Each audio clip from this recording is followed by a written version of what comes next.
السلام علیکم ورحمۃ اللہ وبرکاتہ۔ اللہ سے دعا کرتے ہیں کہ آپ لوگ خیریت سے ہوں گے۔ یہ 3 کام ضرور کریں، مرنے کے بعد بھی ثواب نہیں رکے گا۔ تو یہ جو صدقہ جاریہ کا معاملہ ہے، مرنے کے بعد صدقہ جاریہ کیا ہے، اس سے ریلیٹڈ کچھ چیزیں جو ہے علی مرزا نے آپ سب کو بتائی ہیں۔ اور جس انسان کو مرنے کے بعد قبر میں جانا ہے، اور قبر میں جانے کے بعد جو بھی ان کا معاملہ ہوگا وہ اللہ کے سپرد ہے، اللہ بہتر جانتا ہے۔ تو آپ جو ہے صدقہ جاریہ جو ہے اس سے کیا فائدہ اٹھا سکتے ہیں، اور یہ جو 3 کام کا جو معاملہ بتایا ہے انہوں نے کہ یہ 3 کام ضرور کریں، وہ کیا ہے آپ یہ ویڈیو میں ضرور دیکھیں۔ اور اللہ سے یہی دعا کرتے ہیں کہ اللہ ہم سب کا بھی معاملہ آسان رکھے، اور مرنے کے بعد ہم سب کی جو بھی گناہیں ہوئی ہیں مرنے سے پہلے بھی اور مرنے کے بعد بھی، ہم سب کی گناہوں کو اللہ معاف فرما دے۔ مرنے سے پہلے اللہ ہم سب کو معاف کر دے، کیونکہ اللہ اگر ہم سب سے راضی ہو گیا تو ہم سب کا اللہ کے سامنے معاملہ آسان ہو جائے گا، اور جو بھی کہنے سننے میں اگر غلطی ہو جائے تو اللہ معاف کرے۔ آمین ثم آمین۔ اللہ کے محبوب صلی اللہ علیہ وآلہ وسلم نے فرمایا کہ جو شخص مر جاتا ہے نا تو اس کے تمام اعمال منقطع ہو جاتے ہیں سوائے 3 اعمال۔ نمبر 1 صدقہ جاریہ، یعنی اس نے اپنی زندگی میں کوئی نیکی کا کام کیا تھا، کہیں کنواں کھدوا دیا تھا، کہیں مسجد بنوا دی تھی، کوئی یتیم خانہ بنوا دیا تھا، اور اس طرح کی چیز جو اس کے مرنے کے بعد بھی جاری رہی، جس میں اس نے اپنی انویسٹمنٹ کی تھی مالی طور پر یا فزیکلی، تو وہ اس کو ثواب ملے گا۔ اور جینون ہے، ظاہر ہے کہ اس میں ہم اسے کوئی نفع نہیں پہنچا رہے، اس کے اپنے کیے ہوئے اعمال کا ثواب اسے مل رہا ہے۔ ہم انڈائریکٹلی اس طرح پہنچا رہے ہیں کہ ہم اگر اس کنویں سے پانی پیتے ہیں تو جتنے لوگ پئیں گے اس کا ثواب اسے ملے گا۔ دوسرا فرمایا کہ علم نافع، جو نفع مند علم ہے، اگر کسی نے دنیا میں کوئی نفع مند علم پھیلایا تھا تو اس کے مرنے کے بعد اس کو ثواب ملے گا۔ تو اس کے لیے تو میرے پاس دنیا میں اگر کوئی سب سے بڑی مثال ہے نا تو وہ صحیح بخاری اور صحیح مسلم ہے۔ ان ائمہ کو جو اللہ نے اتنی بڑی بات سجھائی کہ انہوں نے نبی علیہ السلام کی سنت کو ریٹن ریکارڈ کے طور پر جمع کیا۔ آج بھی بخاری مسلم کو پڑھ کے جو بندہ نماز کا طریقہ سیکھ رہا ہے اور نماز سنت کے طریقے پہ پڑھ رہا ہے، امام بخاری امام مسلم کو ایک ایک چیز کا ثواب آٹومیٹکلی پہنچ رہا ہے۔ اور سر اس سے اوپر چلے جائیں، ہماری ہر نیکی، ہر مسلمان کی نیکی کا ثواب محمد رسول اللہ صلی اللہ علیہ وآلہ وسلم کے لیے۔ اور یہ دیکھیں اللہ تعالیٰ نے اس کا ذکر بھی سورہ قلم میں فرمایا ہے، پارہ نمبر 29 میں جو دوسری سورت ہے اس میں الفاظ موجود ہیں۔ اعوذ باللہ من الشیطان الرجیم، بسم اللہ الرحمن الرحیم، نون والقلم وما یسطرون ما انت بنعمت ربک بمجنون وان لک لاجرا غیر ممنون۔ اور اے محبوب صلی اللہ علیہ وآلہ وسلم، بے شک آپ کے لیے ایسا اجر ہے جو کبھی ختم ہونے والا نہیں ہے، یعنی وہ ٹوٹے گا نہیں، وہ ایک سمجھ لیں ایک فشن ریاکشن کی طرح چلتا جا رہا ہے، ملٹیپلائی ہوتا جا رہا ہے۔ جس نے یعنی نافع علم لوگوں کو سکھایا، تو ظاہر ہے یہ بھی اس کا اپنا عمل ہے، یہ ہماری طرف سے ڈائریکٹلی کوئی نفع نہیں ہے، ہاں انڈائریکٹلی ضرور ہے۔ اور تیسرا فرمایا کہ نیک اولاد جو اس کے لیے دعا کرتی ہے۔ ویسے دعا تو کوئی بھی کر سکتا ہے، میں نے کتنی حدیثیں اور سورۃ الحشر کی آیت نمبر 10 کی روح سے بتایا کہ آپ دعا کریں گے، لیکن اولاد کے لیے اس لیے کہا گیا کہ اولاد کی دعا کمٹمنٹ کے ساتھ ہے، جو جس در سے وہ دعا کرے گی، مولوی تو پیسے لے کے اتنے در سے دعا نہیں کر سکتا۔ اور دوسرا، اولاد کے ہر نیک عمل کا ثواب آٹومیٹکلی ماں باپ کو ملتا ہے، چاہے وہ زندہ ہو چاہے وہ مر چکے ہوں۔ اس کی وجہ یہ ہے کہ اولاد انویسٹمنٹ ہے ماں باپ کی۔ سنن ابی داؤد میں حدیث ہے کہ سب سے پاکیزہ کمائی وہ ہے جو انسان کے اپنے ہاتھ کی کمائی ہے، اور انسان کی اولاد بھی اس کی کمائی ہے۔ اگر اس نے اچھی تربیت کی ہے تو ثواب ملے گا، اور اگر بری تربیت کی ہے تو وبال بھی ملے گا۔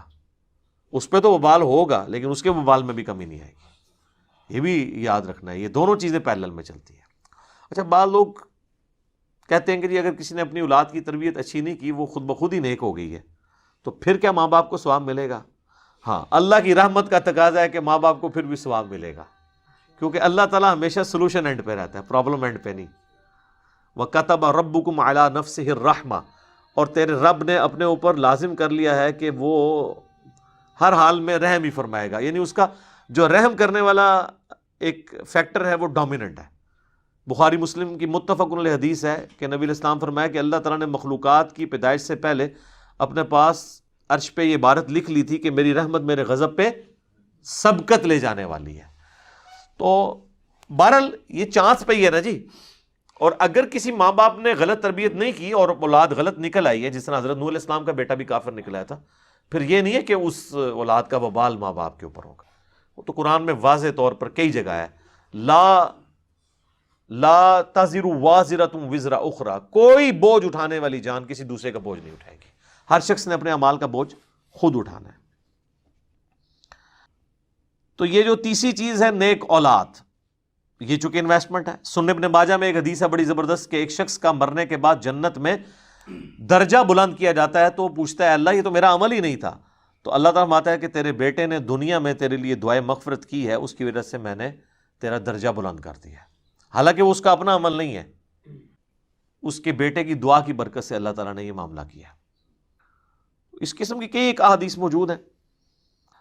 اسی لیے تو ہمیں دعا سکھائی گئی ہے نا سورہ الفرقان کے اندر،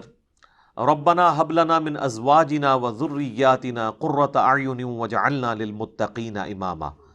اے رب ہماری بیویوں اور ہماری اولاد میں ہماری آنکھوں کی ٹھنڈک بنا اور ہمیں پرہیزگار لوگوں کا امام بنا، یعنی ہماری نسل میں پرہیزگار لوگ پیدا ہوں،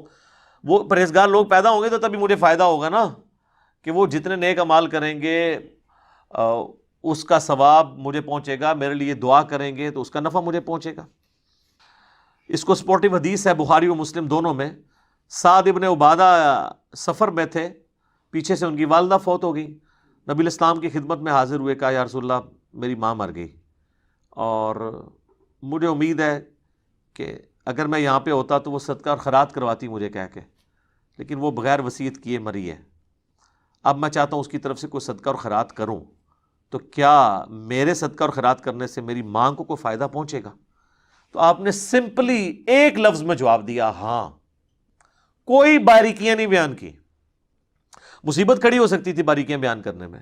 کہ اگر اس کا ارادہ تھا تو، اگر نہیں تھا تو یہ وہ تو یہی حدیث سنن نسائی کے اندر آتی ہے کہ جب ان کی والدہ کی موت کا وقت قریب آیا تو لوگوں نے کہا کوئی وصیت کر دیں اپنے مال کے لیے اللہ کی راہ میں، تو انہوں نے کہا میں کیا وصیت کروں، میرے پلے تو کوئی شے نہیں ہے، میرے دولت کا جو مالک ہے وہ تو میرا بیٹا ہے۔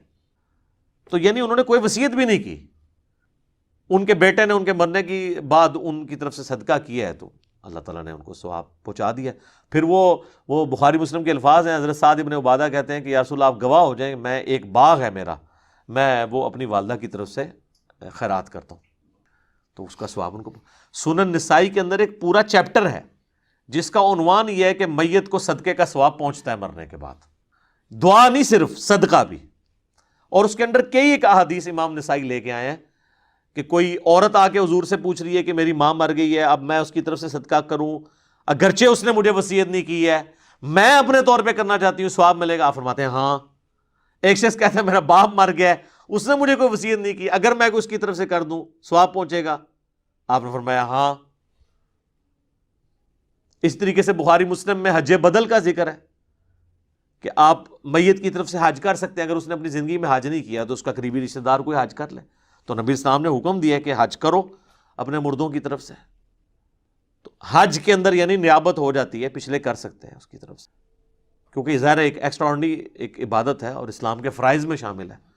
تو اس طرح یہ صدقہ اور خیرات، حج بدل، اس طرح کی چیزوں کا ایون منت کے روزے ہوں، بخاری مسلم میں حدیث ہے، وہ بھی آپ میت کی طرف سے رکھ سکتے ہیں، رمضان کے روزے نہیں، منت کے روزے۔